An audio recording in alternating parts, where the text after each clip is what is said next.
Good morning India. Fast 15 में आपका स्वागत है। आज की फास्ट लाइफ के लिए है फास्ट 15। मंगलवार को भाजपा के हेस्टिंग पार्टी कार्यालय में आयोजित कर्मी सभा को संबोधित करते हुए भाजपा के प्रदेश अध्यक्ष दिलीप घोष ने कहा है कि भाजपा और पार्टी को जन्म देने वाले दोनों ही बंगाल से हैं, लेकिन हम बंगाल जीत नहीं पाए, ये दुर्भाग्यपूर्ण है। 2 মাস আগে আমরা নির্বাচন পার করেছি। জনসংঘের প্রতিষ্ঠার পর থেকে প্রায় 70 বছর হয়ে গেছে পশ্চিমবাংলায় আমরা কাজ করে চলেছি। আমাদের প্রতিষ্ঠা এখানে, প্রতিষ্ঠাতার জন্ম এখানে, পার্টি এখান থেকে বেরিয়ে সারা দেশে সফল হয়েছে, কিন্তু সেই সফলতা এখন আমরা পৌঁছতে পারিনি।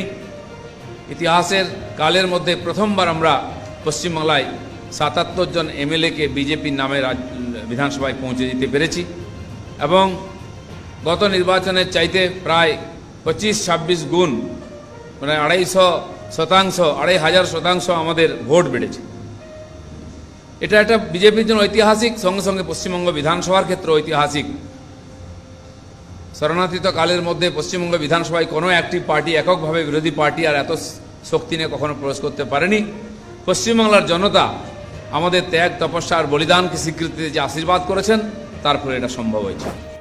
कोलकाता में फर्जी तरीके से टीकाकरण कैंप लगाने वाले फर्जी IAS अधिकारी देवांजन के 2 और सहयोगी को गिरफ्तार किया गया है। दोनों उसके भतीजे हैं। दिल्ली के इंदिरा गांधी इंटरनेशनल एयरपोर्ट से कस्टम डिपार्टमेंट ने 126 करोड़ रुपए कीमत की हीरोइन बरामद की है।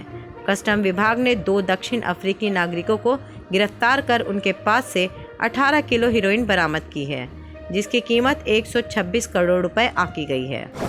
केंद्रीय वित्त मंत्री निर्मला सीतारमण ने सोमवार को कोरोना महामारी से अर्थव्यवस्था को राहत देने के लिए 8 आर्थिक उपायों की घोषणा की है। इन घोषणाओं में बच्चों का भी पूरा ख्याल रखा गया है। बाल चिकित्सा यानी कि बच्चों के इलाज के लिए 23,220 करोड़ रुपए की राशि दी गई है। वित्त मंत्री ने कहा कि अस्पतालों में बाल चिकित्सा और बाल चिकित्सा बिस्तरों के लिए 23,220 करोड़ रुपए उपलब्ध कराए जाएंगे। With a special focus and emphasis on children and pediatric care, pediatric beds being provided, we are now providing 23,220 crores more, only sharply focusing on, among other things, but primarily focusing on children and pediatric care. This 23,220 crores will be spent in this financial year itself.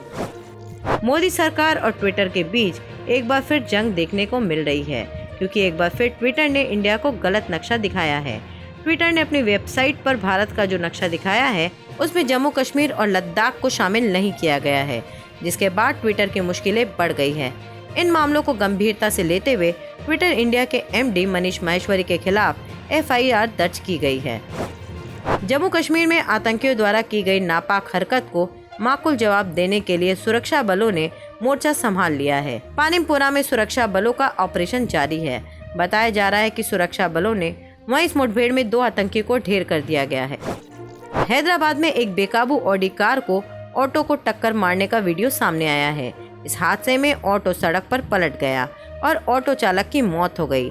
तेज रफ्तार में आ रही Audi car को auto की टक्कर मारने की तस्वीरें CCTV में कैद हो गई है। कोरोना और लॉकडाउन के चलते माइग्रेंट वर्कर्स आर्थिक संकट झेल रहे हैं, लेकिन मंगलवार को सुप्रीम कोर्ट ने बड़ी राहत दी है। सुप्रीम कोर्ट ने कहा है कि सभी राज्य 31 जुलाई तक 1 नेशन 1 राशन कार्ड लागू करें।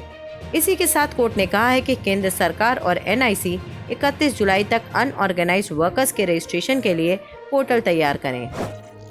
बिहार के किशनगंज में एक अजीब वाकया देखने को मिला। यहाँ शादी के बाद दुल्हन लेकर लौट रहा बारात कनकई नदी की तेज धारा में फंस गया।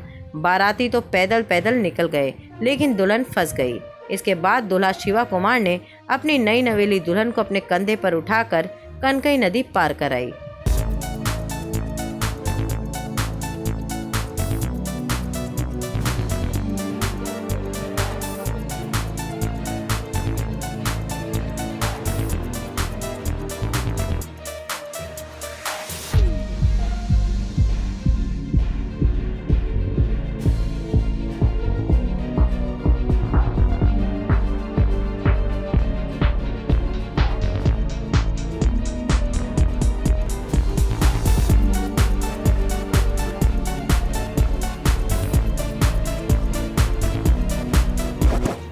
भारत में बड़े स्तर पर कोरोना वैक्सीनेशन कैंप जारी है।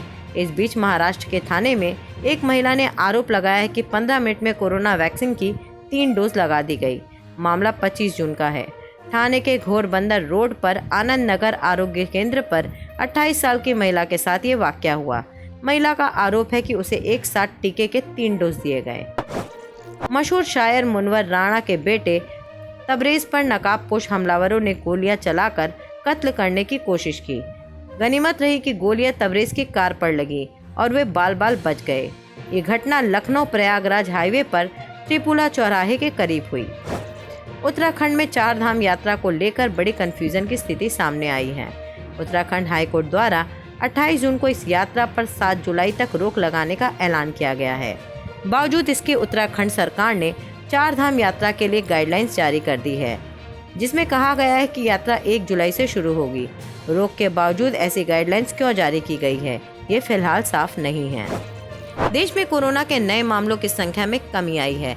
ऐसे में माना जा रहा है कि दूसरी लहर अब खत्म होने की कगार पर है। लेकिन इस बीच union health minister doctor Harshvardhan ने लोगों को आगाह किया है और कहा है कि लोग अलर्ट रहे, क्योंकि कोरोना सेकेंड वेव अभी तक खत्म नहीं हुआ है।